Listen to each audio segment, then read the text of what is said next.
Oke, Pak Farel, terkait dengan sengketa Danau Toba itu sebenarnya terkait dengan materi pelaporan itu seperti apa sih maksudnya?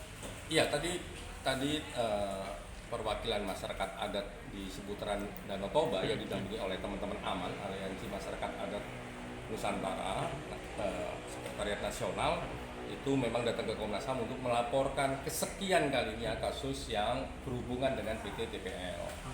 Salah satu pokok perkaranya yang paling dekat kemarin ada kekerasan, gitu ya, ada kekerasan sampai mereka luka-luka dan sebagainya, yang katanya informasi yang diberikan kepada kami dipicu oleh soal lahan, batas lahan, tata kelola lahan dan sebagainya, yang salah satunya adalah membongkar kuburan-kuburan nenek moyang masyarakat adat tersebut. Makanya mereka protes dan sebagainya, terjadi bentrok sampai ada luka-luka. Nah, luka-luka itu plus juga ada yang dijadiin tersangka malah sama kepolisian. Itu yang pertama. Yang kedua, disampaikan juga bahwa persoalan utamanya adalah operasional TPL ini. Jadi menurut masyarakat di sana tidak membawa manfaat bagi masyarakat di sana. Yang ada adalah membawa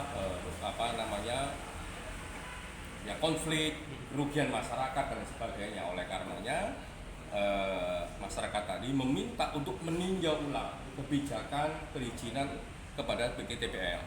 Bahkan tadi ada yang ngomong tutup aja operasinya ini, karena PT TPL ini pernah ditutup dulunya tahun 95 gitu, terus tahun 2000 sekian dibuka kembali gitu.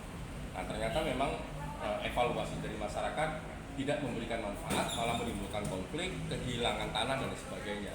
Oleh karenanya dia mengingatkan bahwa ada satu kebijakan yang dikeluarkan oleh Kementerian Lingkungan Hidup untuk ditinjau.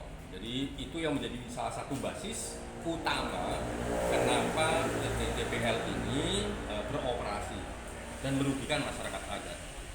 Terus tadi ada pecinta Danau Toba itu mengingatkan bahwa dengan operasinya TPL itu juga menjadikan Danau Toba surut airnya, kekeringan karena sumber mata air juga rusak, dan tanaman-tanaman endeminya Danau Toba juga mulai punah.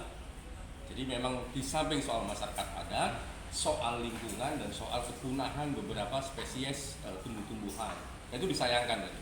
Oleh karenanya berangkat dari pengalaman zaman dulu, waktu zamannya Pak Presiden B.J. Habibie, operasi PT TPL itu ditutup. Jadi mereka berharap memang kalau harapan mereka pada Komnas HAM memang minta untuk ditutup, ditinjau ulang, dievaluasi, dan karena melanggar ditutup.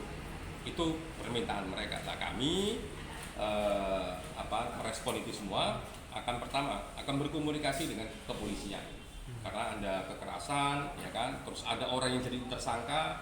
Lah, kami minta supaya dimensi penyelesaian kasus ini jangan semata-mata hukum, tapi kami mengingatkan kepada Kapolda Sumatera, Kapolres di Toba sana juga, untuk mengingat pesannya Kapolri bahwa soal-soal yang karakternya bukan soal kejahatan, ini kan karakternya kan mempertahankan hak. Nah, itu ya restoratif justice, jadi nggak bisa masuk ke ruang yang penegakan hukum itu. Nah, yang kedua, kami akan juga mendalami dengan Kementerian Lingkungan Hidup. Jadi kenapa kok ada surat dari Kementerian Lingkungan Hidup yang itu menjadikan basis operasi TPL, dan itu menjadikan akar dari masalah masyarakat adat di sana dan PT TPL. Tadi walaupun satu wilayah tadi, tapi mereka menceritakan di 7 kabupaten. Semua 7 kabupaten ini katanya punya masalah dengan PT TPL tersebut. Konfliknya udah berapa tahun Pak sebenarnya? Sudah berapa tahun konfliknya? Oh, bertahun-tahun katanya. Jadi dulu pernah operasi tahun 80-an apa 90-an itu, pernah waktu zamannya Pak Presiden Habibie juga pernah ditutup. Jadi mereka ketemu sama Pak Presiden, itu ditutup, habis itu terus dibuka kembali tahun 2000 sekian. Nah, itu persoalan lagi. Kasusnya di Komnas HAM, di bagian saya aja ada beberapa. Makanya ini mau kami kumpulkan menjadi satu, dilihatnya harus kebijakan gitu. Tapi kalau yang tadi pihak yang datang hari ini itu baru pertama kali apa sebelumnya sudah pernah datang ke Komnas HAM? Kalau amannya sudah beberapa kali. Terkait TPL juga? Terkait kasus TPL ini dengan berbagai wilayah.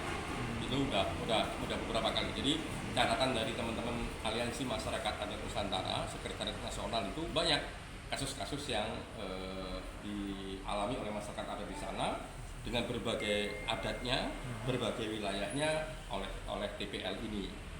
Nah, kalau aman begitu, nah itu dimasukkan kepada Komnas HAM. Oke. Oke, Pak, apakah ada permintaan buat ganti rugi? Kalau tadi pembicaraan paling kenceng itu evaluasi dan ditutup. Jadi Tutup. mereka mintanya supaya evaluasi dan ditutup. Ditutup gitu. ya. Bahwa apakah ada ganti rugi dan sebagainya, kita akan lihat faktanya. Apakah betul informasi yang disampaikan oleh masyarakat demikian ataukah tidak gitu. Nah, itu yang akan menemukan apakah nantinya ada kerugian yang harus dibayarkan ataukah tidak. Akan bentuk tim juga Komnas HAM? Ini sebenarnya ada teman-teman yang memang di tim agraria secara khusus gitu, ya, udah lama kita bikin, mau monitoring itu. Beberapa bulan yang lalu tahun 2020 saya juga kirim tim, tapi untuk kasus yang lain. Jadi kasus masyarakat adat yang lain berhubungan dengan TPL ini. Nah ini masuk lagi masyarakat adat yang lain juga kena kasus TPL. Tim agraria itu di bawah penyelidikan dan pemantauan. Ya, Oke, sip. Oke. oke. Siap.